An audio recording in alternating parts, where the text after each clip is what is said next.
আসসালামু আলাইকুম। বাংলার কণ্ঠে স্বাগত জানাচ্ছি আমি রুমানা। পণ্য সামগ্রীগুলো সকালেই নেমেছিল, রাখা হয়েছিল রানওয়েতেই। বন্ধের দিন থাকায় অর্ধেক দিন কার্যক্রম চলায় সেগুলো বের করতে পারেনি। চোখের সামনে 50 কোটি টাকার মালামাল করে ছাই হয়ে গেল। বিকেল 5:30টার দিকে 8 নম্বর গেটের সামনে দাঁড়িয়ে এভাবেই আক্ষেপ করেছিলেন সিএনটেক এজেন্ট আব্দুর রহিম।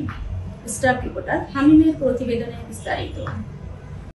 দেশের বাইরে থেকে ইলেকট্রনিক্স পণ্য সামগ্রী আমদানি করে দেশের নানা স্থানে বিক্রি করেন।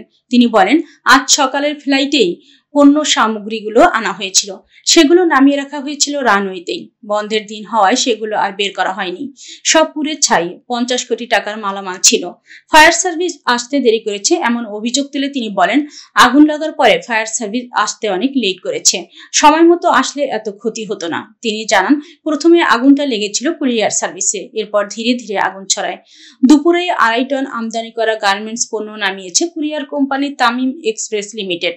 এসব মালের সব পুড়ে ছাই হয়ে গেছে বলে শঙ্কা জানালেন কোম্পানির পরিচালক সুলতান আহমেদ। গতকাল কার্গো কমপ্লেক্সের সামনে দাঁড়িয়ে তিনি আক্ষেপ করে বলেন, শনিবার হাফ শিফটিং কার্যক্রম চলে কার্গো কমপ্লেক্সে। সকাল 9টা থেকে 1:30টা পর্যন্ত খোলা ছিল। আমাদের কোম্পানির 2.5 টন মাল নেমেছে। কোন ধরনের মালামাল ছিল এমন প্রশ্নের জবাবে তিনি বলেন, সব গার্মেন্টস আইটেম মাল ছিল। বাটন, জিপার, ফেব্রিক্স ও বিভিন্ন লেভেল আইটেম।